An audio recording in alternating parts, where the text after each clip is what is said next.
Hey. Okay, I'll be right back.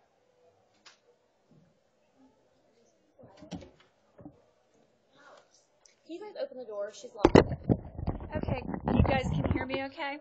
Yes. All right, let me try to add Dr. Z. Just keep it open for her. Thank you. So guys, remember, best behavior. I don't want you like waving and stuff like that, okay? Just best behavior. The people who are talking know they're talking, okay? So everyone else is quiet.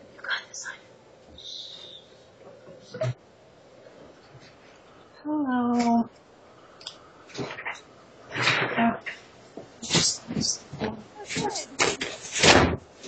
Thank you. Hello. I just closed the door.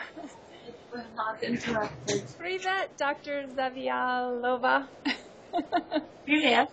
Привет. Yes. Can you say it for the kids so that they can hear it said properly?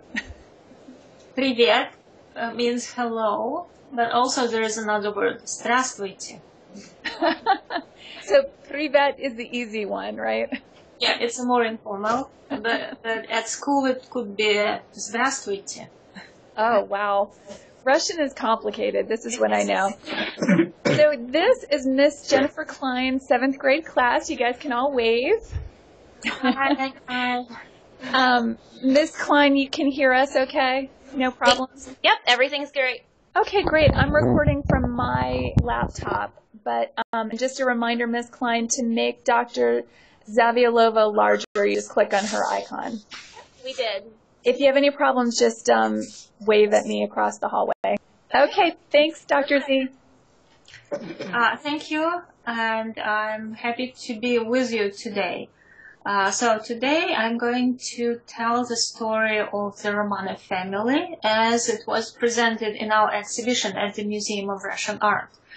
It was a large exhibition. It covered about 300 years of the ruling house of the Romanov and 100 years after the demise of the Romanov dynasty in 1918. So it was a very large exhibition with many very interesting objects that came from the Romanov family.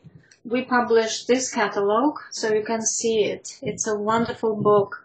And on the cover, you can see this.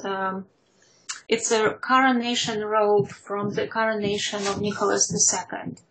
So it's amazing that here in our small museum in Minneapolis, we managed to pull together these unique historical objects. And the attendance was very high. So the exhibition covered the 400 years of the Romanovs. As you know, the first Romanov, who was just a 16-year-old boy, ascended the throne in 1613. It was a very difficult time for the country. The first Romanov Tsar, Michael, did not struggle to get access to power. He even didn't want it. When the ambassadors from this country's assembly council arrived to the Romanov family, he refused. He didn't want to become the Tsar. The time was too difficult. But the messengers from the country's most powerful people insisted that he reconsider, and he and his mother reconsidered. So you see, the first Romanov became Russian Tsar not because there was violence involved. He was asked to do so. The last Romanov Tsar, Nicholas II, descended the throne or abdicated from the throne also in a very difficult time for the Russian Empire. He hoped that the country would be handled by the parliament, Duma, and by the council of the state leaders. And so he just abdicated because the people around him insisted. So you can see that there is this common family trait of the Romanovs.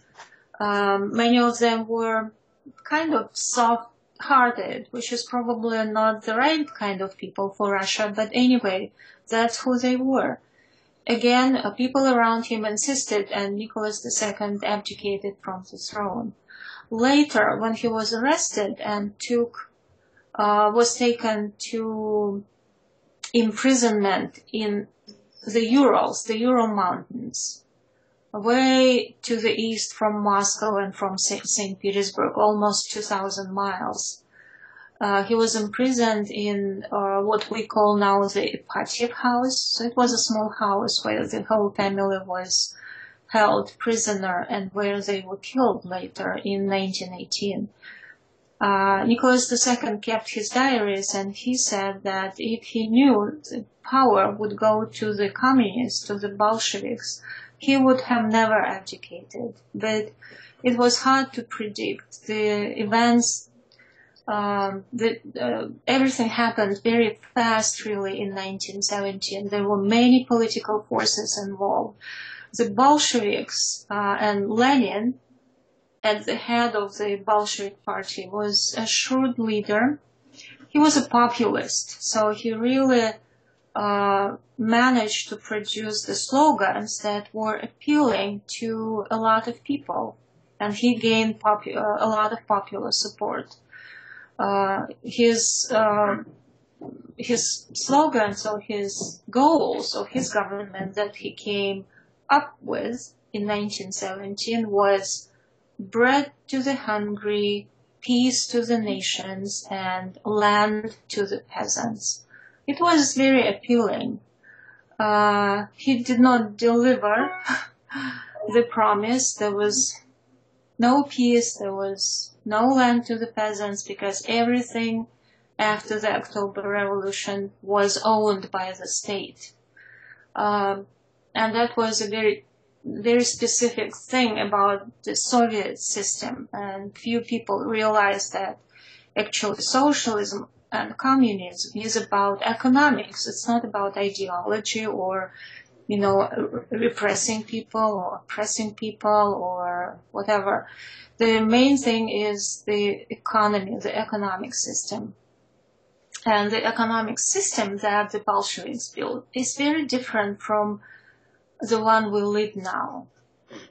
In the Soviet Union, everything was nationalized soon after the revolution, and no one could own anything. Well, you could own your personal belongings, but you could not own your house or apartment or land or business or have large accounts. Few people had cars. So, and the idea was actually the idea that Lenin built his foundation for this Soviet Union was great. The idea was that if no one has anything, everyone is equal. So it was the equality that was one of the good ideas at the beginning, at the inception of the Soviet Union. But this is not what happened. People did not own anything. They were like children in the house of their father. They're not quite equal to the father, because the house and, your children, you know that your family, your parents have a house and they take care of you. They have a car. You don't quite have access to all of these things, right, as children. So that's what happened in the Soviet Union. The whole population was infantilized. They were turned into children. They had not a lot of rights as far as the property was concerned. So, but Nicholas II, when he abdicated, he did not read Marx or Lenin. He could not foresee what would happen to the country. Probably he should have. And this shows that our political leaders have to know the mentality of the forces or powers that they fight against. You have to really be educated to understand not only your own country or your own class or family, but have a bigger understanding of what other people who fight against you think about. But I'm far from blaming Nicholas II. It was not his fault, you know. The crime was committed against the country and against him. The whole family was assassinated in 1918, and not just them. The Bolsheviks went after the entire dynasty, or at least the family, all the men of the family who could potentially inherit the throne. And they didn't even exile them. They wanted to kill all of them. That's the cruelty of the regime early on. And in our exhibition, we actually had a whole section on the last days of the Romanovs. We showed some of the things, like the Grand Duchesses, the daughters of Nicholas II and Alexandra, blouses and skirts, and the Tsarevich Alexei's jackets, and their personal belongings, a little bit of their jewelry. All of these objects came to the United States via England, where Nicholas II's sister lived. She survived. She escaped through Crimea. And she survived, and she was sent all of these boxes and boxes of the belongings of Nicholas and Alexandra from the Urals. And later she bequeathed this very interesting historical artifact to the Russian Orthodox Church that now has them in their museum on the East Coast, well, upstate New York. And that's where we got a lot of our objects from. So now let me see. And so we showed these objects and told the story of the last days of the Romanov. And I would like to show you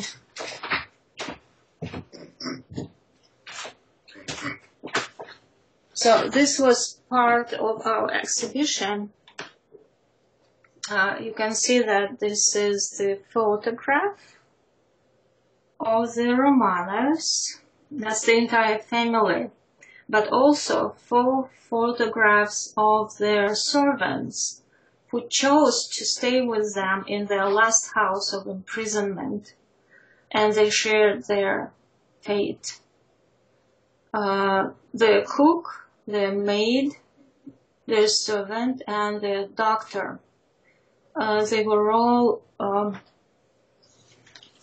assassinated together with the Romanovs in July of 1918. So we showed this photograph and told the story of these people as well.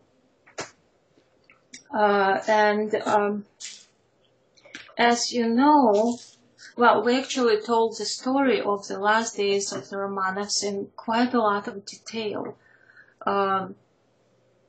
So they were sent to exile in Yekaterinburg, which is in the Urals, by the provisional government, even before the Bolsheviks came to power. And the idea was that it was safer there, in the Urals, close to Siberia.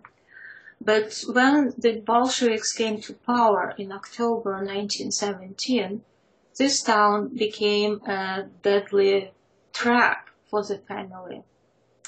The town council was taken by the communists, and they took a decision. Instead of exiling the family or letting them go or even having a trial, they decided to execute them when the White Army, the supporters of the Tsar, were approaching the city limits. So they were about to capture the city, and so the city's government decided to move fast and assassinate the whole family. The White Army entered the town just a week after the assassination. They didn't find anyone in the house and began to investigate the matter.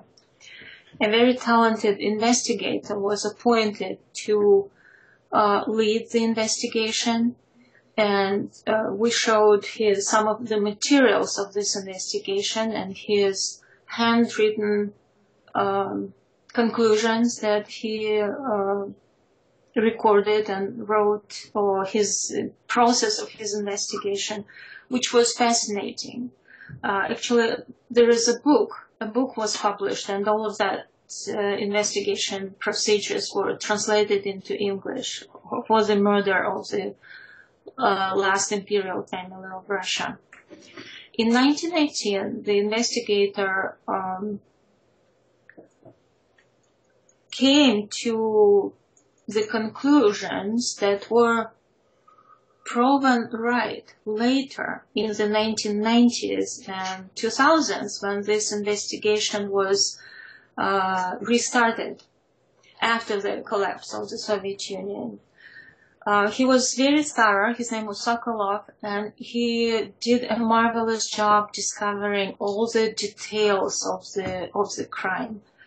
And except for one, he believed that the bodies were completely destroyed. The execution team, who tried to do it, but later in the 1990s, with the advances of the science, it was proved that it would have been impossible in those conditions in 1918 to destroy the bodies.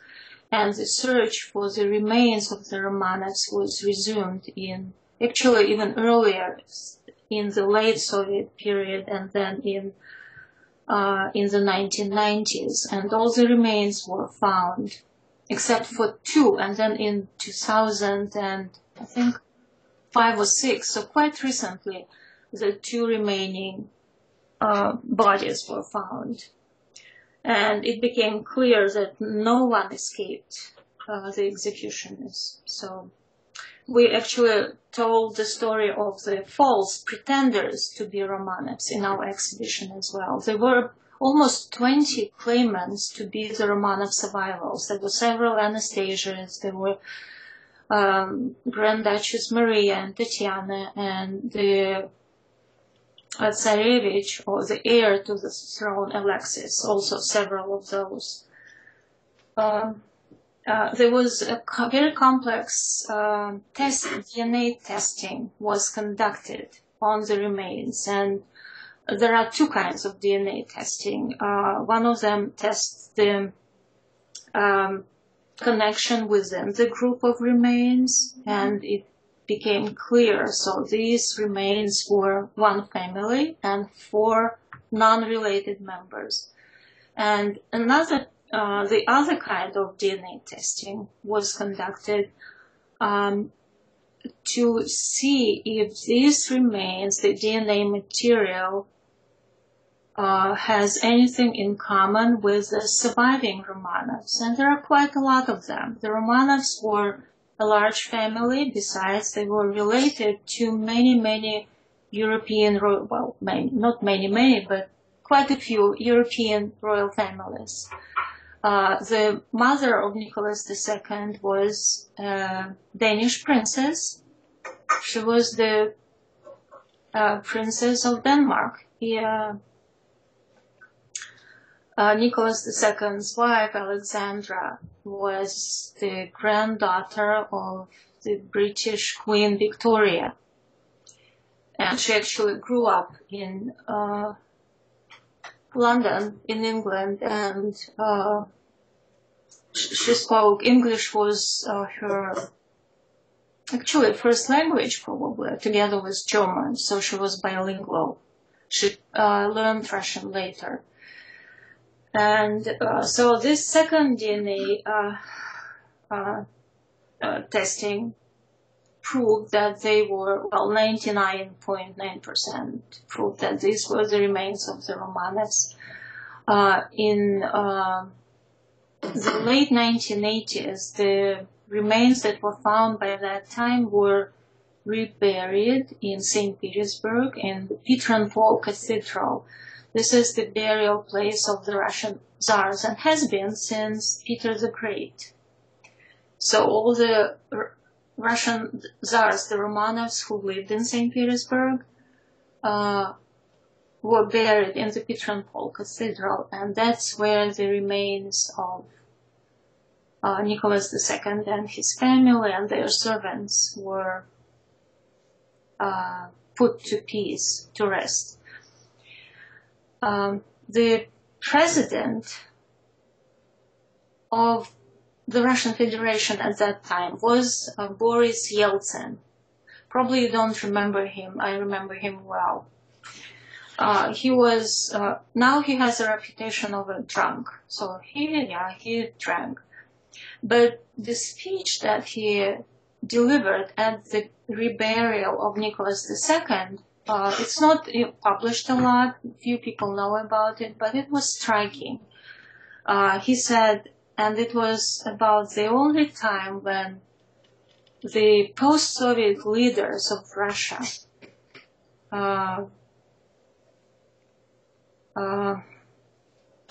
repented, I would say, accepted their fault or their guilt, pronounced themselves guilty as part of the communist regime. And so Yeltsin, at this ceremony of the reburial of the Tsars, said, "We are all guilty. We are guilty that this family and their children were killed." And it was surprising because that you can't hear it now. That was not often mentioned back when the Soviet Union collapsed, which is not a good thing. So this is the story we told in our exhibition. And let me check if I have, do I have more time or is it the time for questions? It's about time for questions, if that's okay with you. Yeah, it's okay. I love questions and okay. Kids. Perfect. Okay, first up, it's going to be Susan and Katya for my first period class.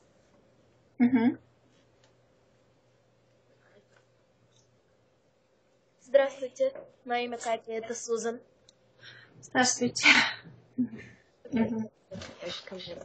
Okay, so we were going to ask you, did the people find out about Romanovs' assassination within the time period? And if they did it affect their opinion of the new government? Well, the new government spread deception. After the assassination of the family, there was an announcement in a newspaper that Nicholas II was executed and it was the will of the people. As we know, there was no trial.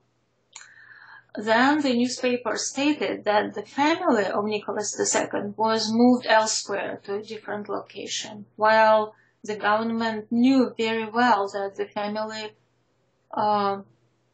was killed together with Nicholas II. And it was never then not discussed a lot, and it was never disclosed what happened to the family. Later, there were small, information from the West, and there were people who were talking about it, but the government never admitted that the whole family was executed in July 1918. So I would say no. Those who were supporters of Bolsheviks, they believed that Nicholas II was at fault and should have been tried and executed. They didn't know about the children. Those who were against the Bolsheviks, they were indignant, of course, and it contributed to more of the civil war going on, raging across the country at that time. I hope this helps a little bit. Spasibo. Okay, next up will be a student from Mr. Poland's class.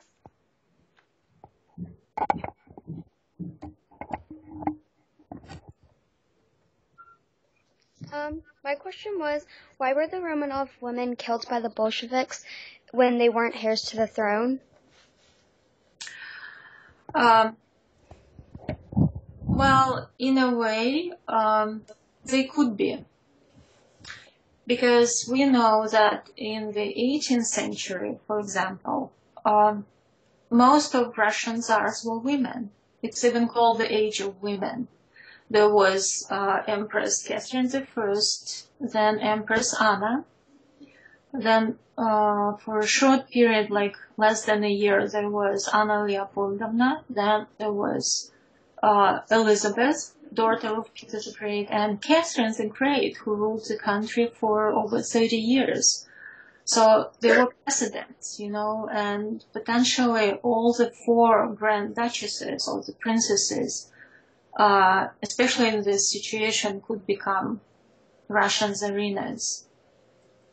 Or they could give birth to boys who could then claim the throne as the grandchildren of the last Tsar. The Bolsheviks did not think on legal terms, they just wanted to annihilate, to get rid of the entire family. So that's what happened.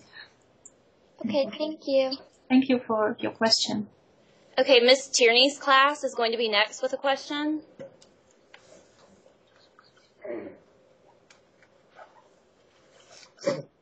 Hi.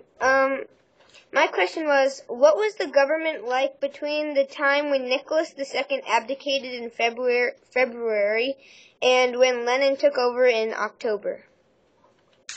It was the so-called provisional government. So the ministers of the government from the time of the Tsar, the State Duma, so it was called the provisional government. There were several leaders, the representatives of political parties that were part of that government. And so Nicholas II granted some democratic freedoms to the country already in 1905. So political parties were allowed. They were very active. There was a parliament. And these different political parties had representation in this parliament. So the leaders of them became part of that provisional government and some other state leaders, important state figures. But then the Bolsheviks began to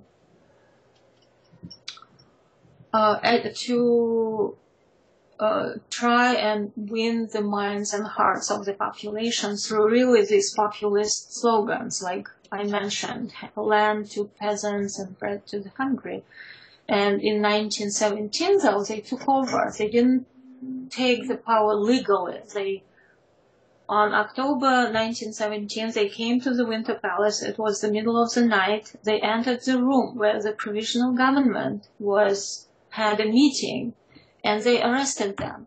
So it was like a military violent takeover. So I hope that helps a little bit. And you can read more about it. There is a lot of information. Thank you. You're welcome. Okay, Mrs. Ellis's class is next. So my question was, why did the Tsar's daughter hide jewels in their clothing? Can you repeat your question? Sorry. Yeah. Okay. Why did the Tsar's daughter hide jewels in their clothing? It's because they knew they were in a very dangerous situation, especially the women of the family. Women are intuitive quite often, and even though a lot of their relatives hoped that even people in England, and Nicholas was related to the King of England, he was his cousin, they hoped that the family could escape. But the girls and the mother of the family knew they would probably have to literally run away through the forests across the country trying to save their lives, and they wouldn't be able to carry anything with them. So it's just because they hoped they would be able to escape that they hid some jewelry in their clothing. Okay. Welcome. Okay, we have Angelina with a question now. Hi. Hello. So I just had a question. In what ways were the Romanov dynasty, how did it affect Russia today? What? The Romanov dynasty? The Romanov dynasty. Well, in the 1990s, actually there were and still are monarchist parties that want the revival of a monarchy. And, well, first of all, the Romanovs are a very large part of Russian history, and they remain so. The Romanovs were on the Russian throne over 300 years, so they are part of, Russian culture and art. There was great art created under the Romanovs.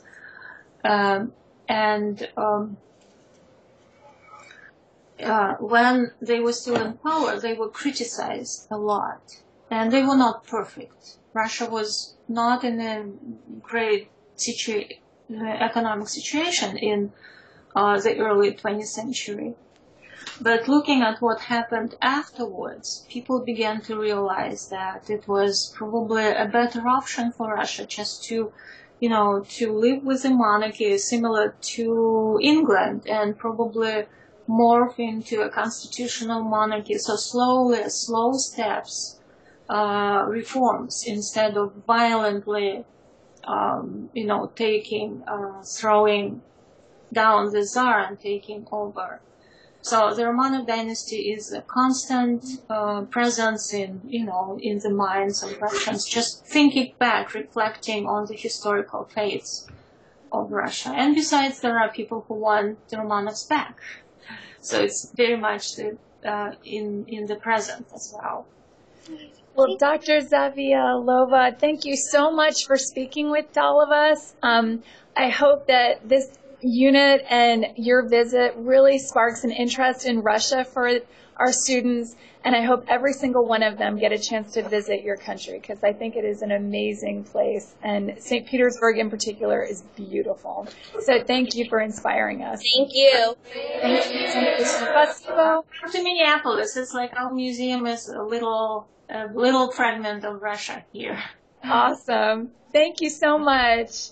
Thank you. Those were great questions. They were very interesting. Thank you. Thanks.